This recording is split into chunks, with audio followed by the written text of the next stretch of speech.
Perbarui ilmu Islam kamu bersama Religion di tv1news.com dan TV1 Connect.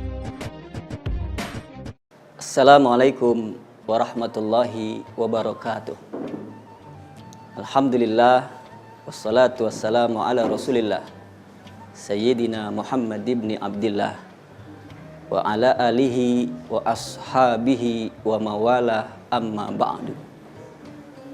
Pemirsa TV One pecinta Assalamualaikum Nusantara yang insya Allah kita semua dirahmati Allah Subhanahu wa Ta'ala. Tidak henti-hentinya kita senantiasa bersyukur kepada Allah Subhanahu wa Ta'ala atas segala karunia nikmat yang Allah berikan kepada kita.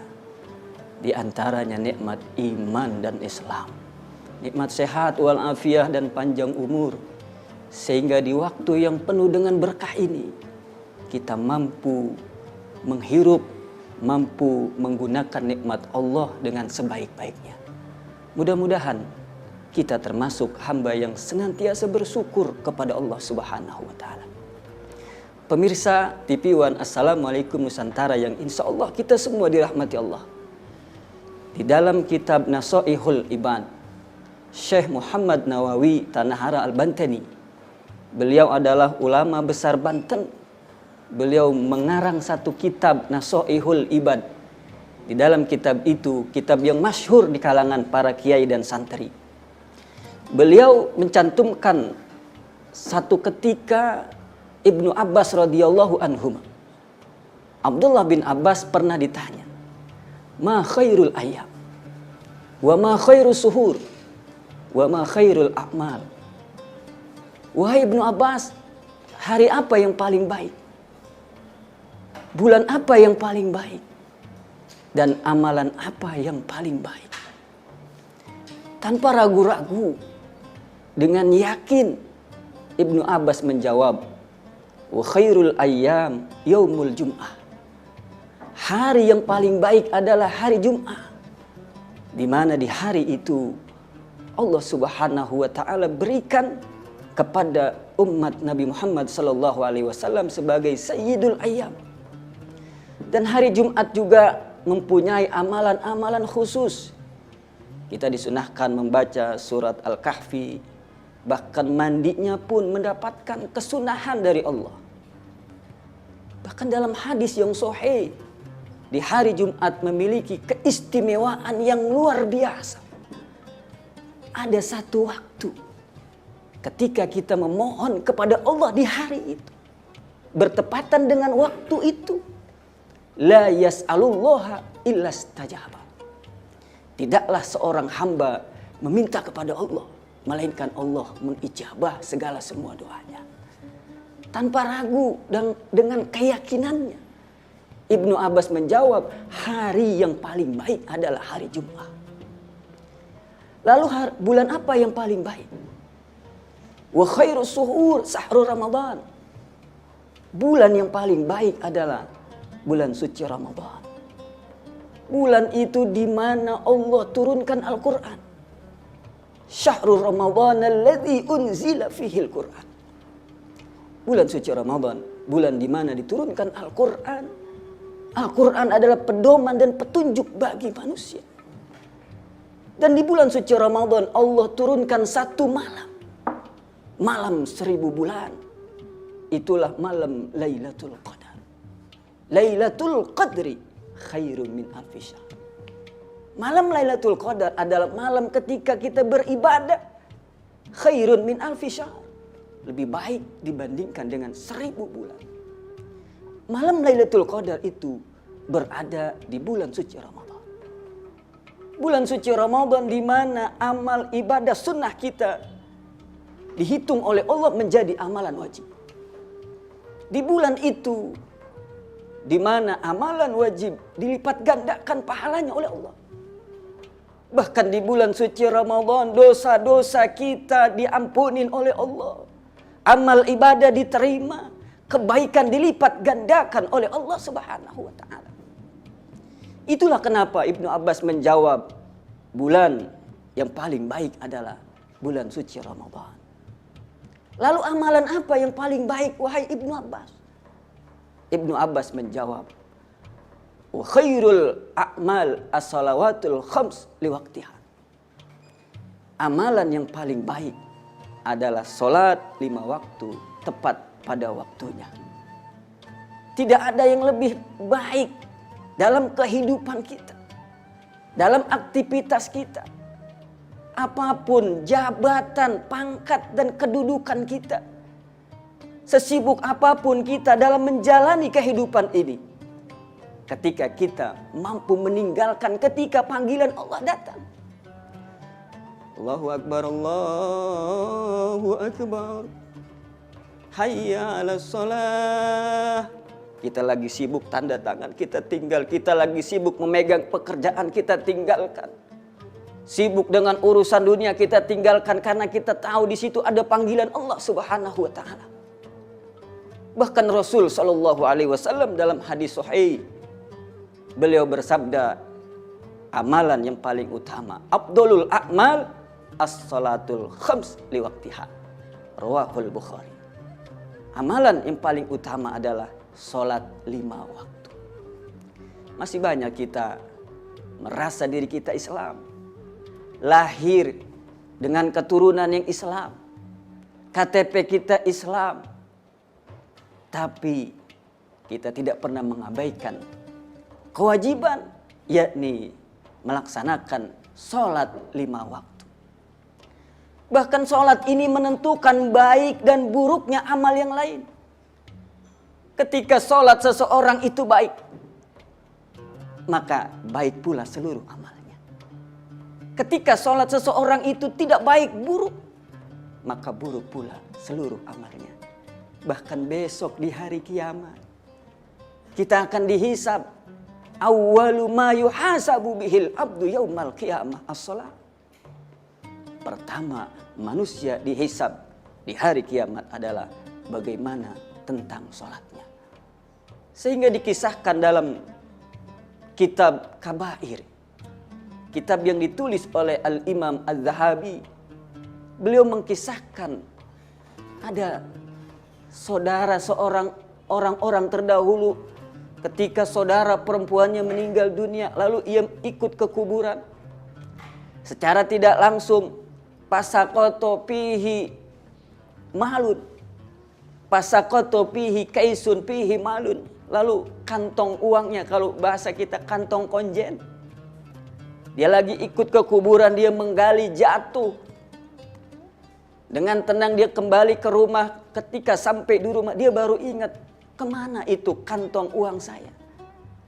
Lalu dia ingat, oh ternyata waktu saya mengubur saudara perempuan saya, terjatuh kantong konjen itu. Maka dia kembali ke dalam kuburnya. Dia gali, ternyata di dalam kubur itu menyala-nyala. Dia merasakan betapa menggolak nyala api. Maka sedihlah seorang yang tadi mengambil kantong konjen. Lalu dia bertanya kepada ibunya, wahai ibuku, amalan apa yang saudaraku lakukan semasa di alam dunia? Lalu ibunya menjawab, wahai anakku, jangan kau tanya amalan orang yang sudah meninggal dunia. Tidak ibu, tadi aku mengalami keanehan yang sangat luar biasa yang dialami oleh saudaraku. Aku pengen tahu apa yang ia lakukan ketika semasa hidupnya. Maka ibunya bercerita, wahai anakku, sebetulnya ini tidak baik untuk diceritakan. Tapi demi kamu bertanya, maka saudaramu semasa hidupnya di alam dunia selalu menggampangkan, meremehkan, bahkan mengakhir-akhirkan sholatnya. Subhanallah. Tadi saya melihat, wahai ibuku, kakakku ternyata di alam kubur sudah mendapatkan siksa. Kuburnya menyala. Lalu ibunya menangis melihat amal anaknya tersebut. Beliau mengatakan, itu baru orang yang mengakhirkan sholatnya. Bagaimana orang yang meninggalkan sholatnya seumur hidupnya? Na'udzubillah subhanallah.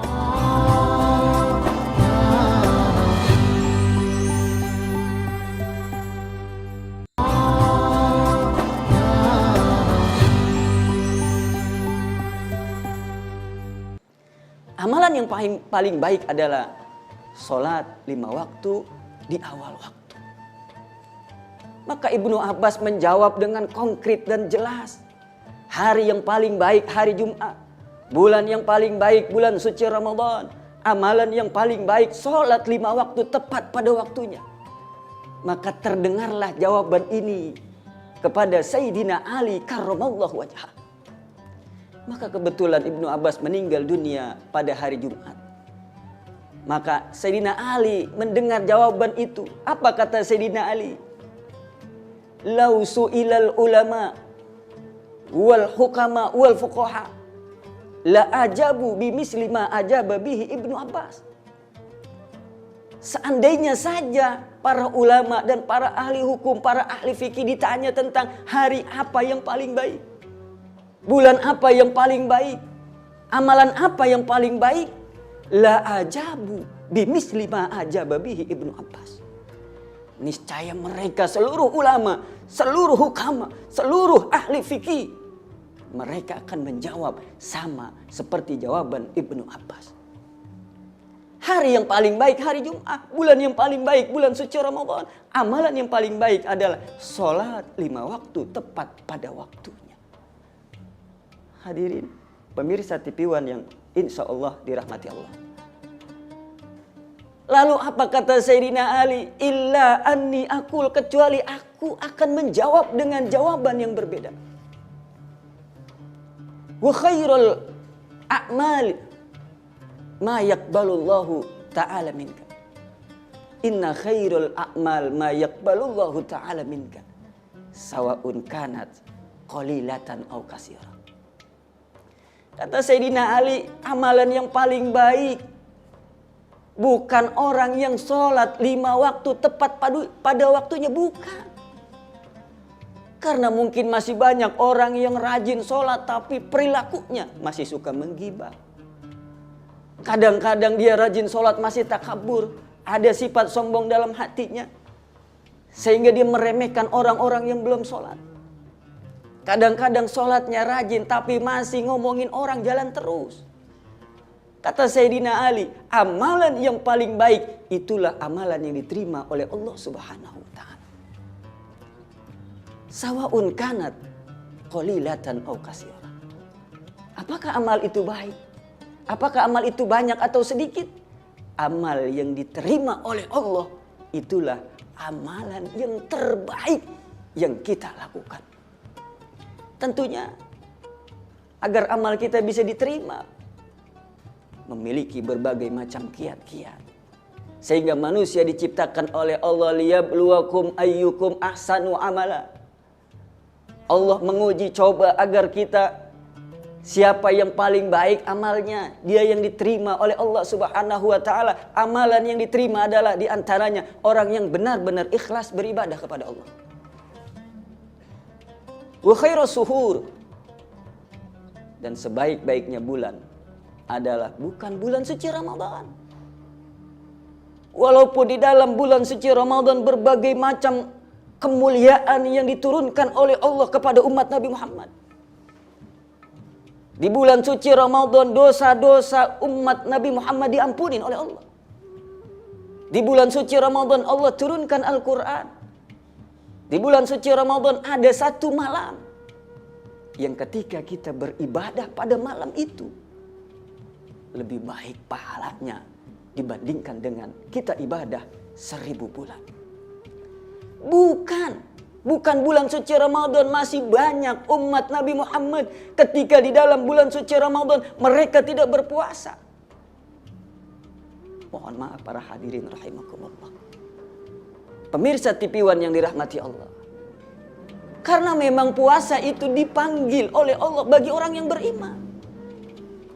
Ya ayyuhalladzina amanu kutiba alaikumusiyam kama kutiba alal ladzina min qablikum la'allakum tattaqun.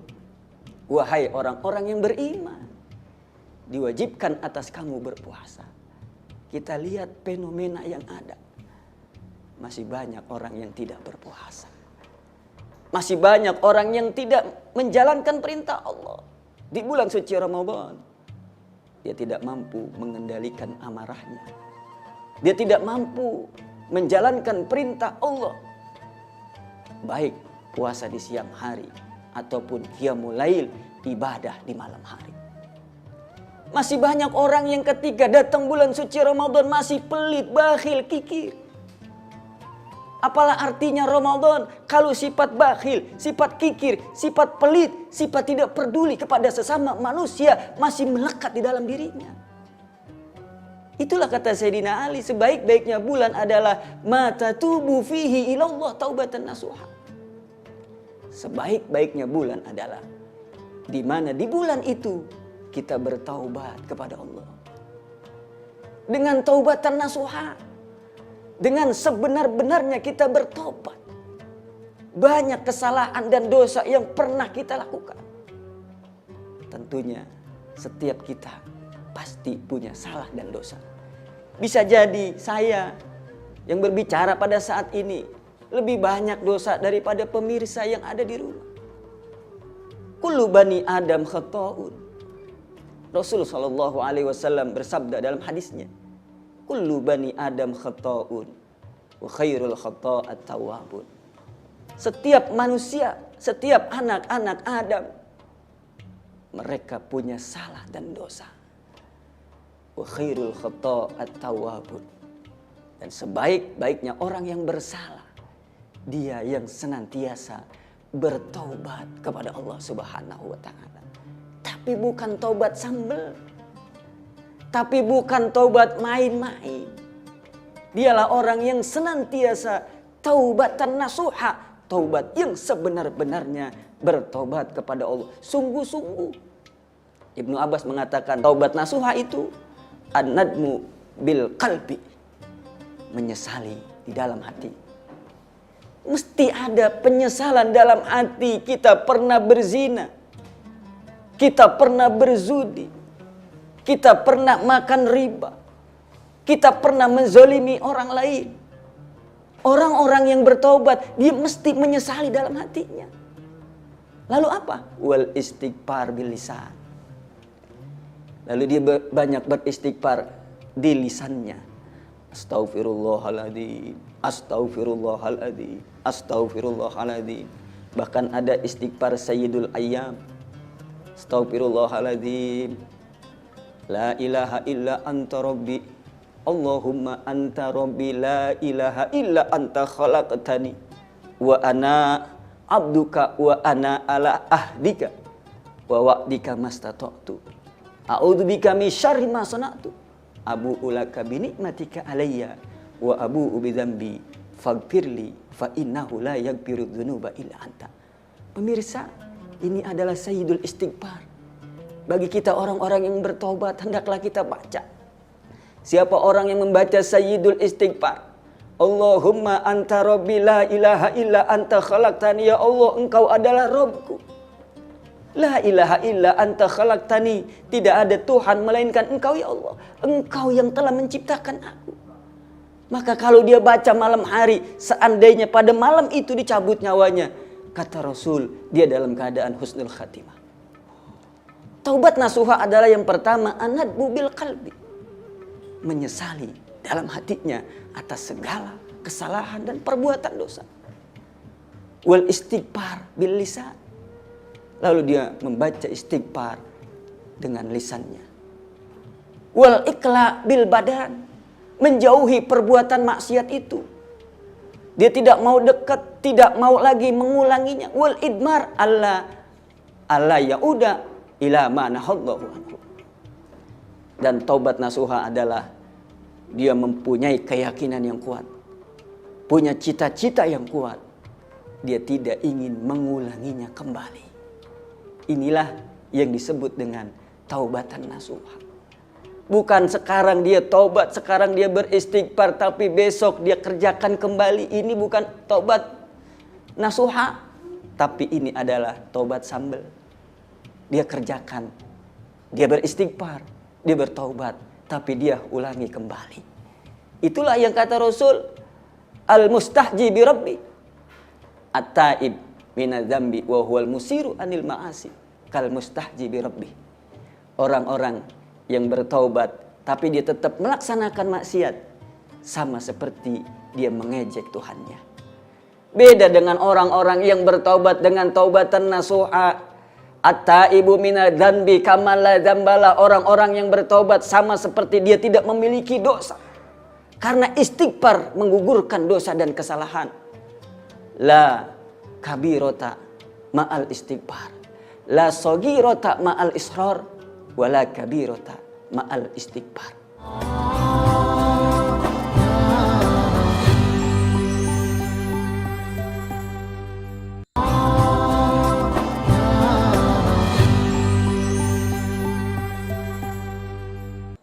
Pemirsa TV One yang insya Allah dirahmati Allah, pecinta Assalamualaikum Nusantara. Taubat beristighfar. Orang yang istighfar itu seperti dia tidak memiliki dosa bagaikan bayi yang baru lahir kalau taubatnya diterima. Lalu dengan dia bertobat, dengan dia beristighfar, la kabirota ma'al istighfar. Dosa yang besar kalau dia iringi dengan banyak istighfar, maka dosa itu menjadi kecil. Dosa itu akan gugur dengan istighfar yang sebenar-benarnya memohon ampun kepada Allah Subhanahu wa taala. Inilah jawaban Ibnu Abbas, inilah jawaban Sayyidina Ali. Bahwa bulan yang paling baik bulan suci Ramadan, melainkan bulan di mana kita bertaubat kepada Allah dengan taubatan nasuha, dengan sebenar-benarnya taubat kita. Lalu hari apa yang paling baik? Kata Sayyidina Ali karramallahu wajhah, hari yang paling baik adalah hari ma takhruju fihi minad dunya mu'minan billah. Hari yang paling baik adalah ketika kita keluar, ketika roh ini berpisah dengan jasad, ketika kita menghadap Allah, kita kembali kepada Allah mu'minan billah, dalam keadaan kita beriman kepada Allah. Jadi bukanlah hari Jumat, bukan. Tapi hari yang paling baik adalah ketika kita kembali kepada Allah, berpisah roh dan jasad, kita dalam keadaan iman, lisan ini mampu mengucapkan dengan fasih la ilaha illallah Muhammadur Rasulullah. Kita mampu membawa iman, menauhidkan kepada Allah. Man qala la ilaha illallah fi akhiri kalami dakhalal jannah. Siapa orang yang di akhir hayatnya mampu mengucapkan la ilaha illallah, maka niscaya dia akan masuk ke dalam surganya Allah Subhanahu wa taala. Inilah doa yang kita panjatkan. Inilah yang kita inginkan dalam hidup kita. Ketika kita kembali kepada Allah membawa iman. Karena kita tidak dijamin, walaupun sekarang kita rajin ibadah, walaupun sekarang kita menjadi orang baik, tidak ada jaminan bagi kita ketika kita kembali kepada Allah dalam keadaan iman. Inilah kenapa Sayyidina Ali karramallahu wajhah, beliau menjawab, hari yang paling baik, hari di mana kita kembali menghadap Allah dalam keadaan beriman. Karena harta yang kita miliki, anak yang kita miliki, mereka tidak bisa menolong kita kalau kita kembali kepada Allah, kita tidak membawa iman.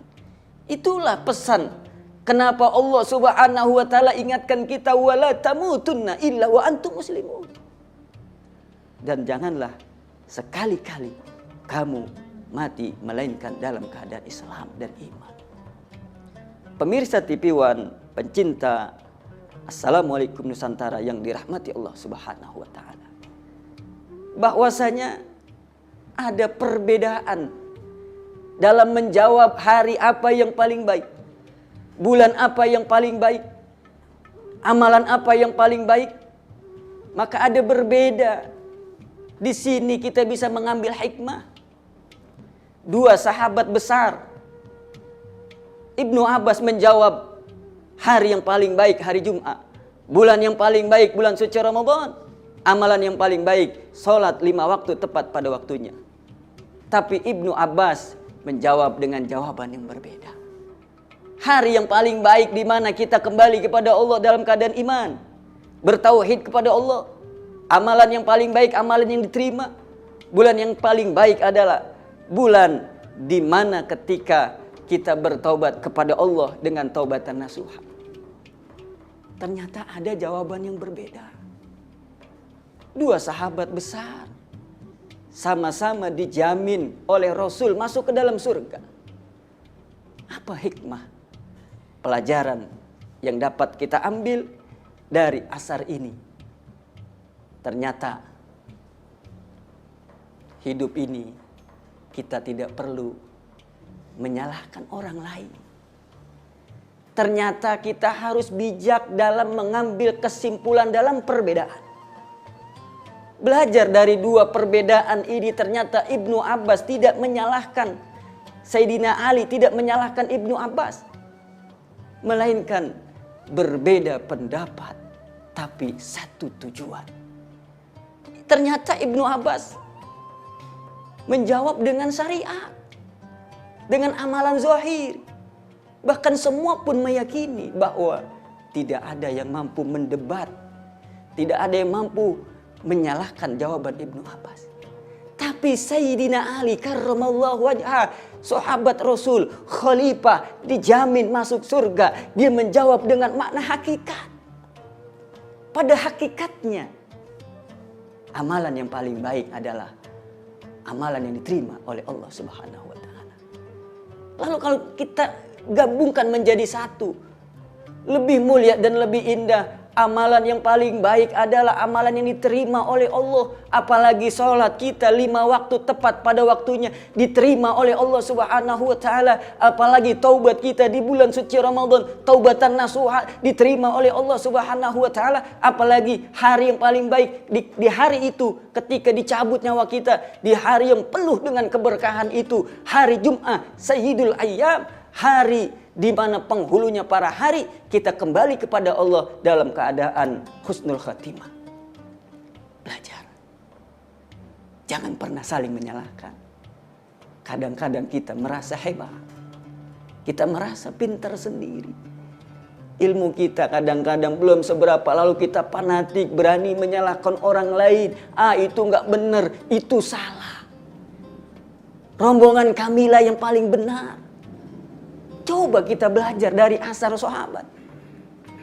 Saling melengkapi. Saling mengisi. Ternyata belajar syariat, belajar hakikat.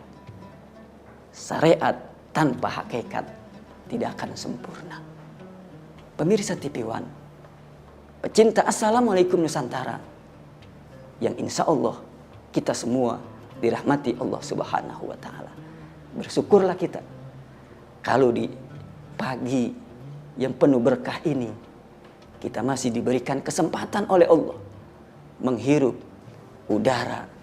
Kita mampu masih bernapas, bahkan kita masih mampu mengkaji ilmu agama, mendengarkan hikmah-hikmah, pelajaran-pelajaran yang dengan hikmah itu mampu memberikan kepada kita hati yang luas, hati yang legowo, dengan banyak belajar, sehingga kita tidak saling menyalahkan sesama umat Islam. Mudah-mudahan kita semua termasuk hamba yang husnul khatimah. Kita berdoa kepada Allah di penghujung acara ini, mudah-mudahan Allah Subhanahu wa taala panjangin umur kita, berkahi ilmu kita, luaskan ilmu kita, agar kita tidak saling menyalahkan orang lain. Kita mampu menerima perbedaan dengan rahmatan lil alamin. A'udzubillahi minasyaitonirrajim. Bismillahirrahmanirrahim. Alhamdulillahirabbil alamin. Hamdan syakirin, hamdan na'imin, hamdan yuafi ni'amahu wa yukafi'u wa yudafi'u mazidah. Ya Allah, ya Rabbana ya Rahman, ya Rabbana ya Rahim. Ya Allah, di pagi nan cerah ini ya Allah, kami mengangkat kedua belah tangan kami. Kami memohon kepadamu ya Allah, sehatkan badan kami, panjangkan umur kami untuk taat kepada Allah Subhanahu wa taala. Ya Allah, angkatlah bala dan musibah yang terjadi di negara kami, khususnya negara Indonesia ya Allah. Jauhkan daripada virus corona ya Allah. Ya Allah, jadikan bangsa Indonesia bangsa yang baldatun thayyibatun wa rabbun ghafur. Mudah-mudahan kita semua oleh Allah Subhanahu wa taala termasuk hamba-hamba yang husnul khatimah. Mudah-mudahan hidup kita dapat berkah. Demikian pemirsa, Assalamualaikum Nusantara yang dirahmati Allah, dan saya akhiri wabillahi taufik wal hidayah wal ridha wal inayah. Wassalamualaikum warahmatullahi wabarakatuh.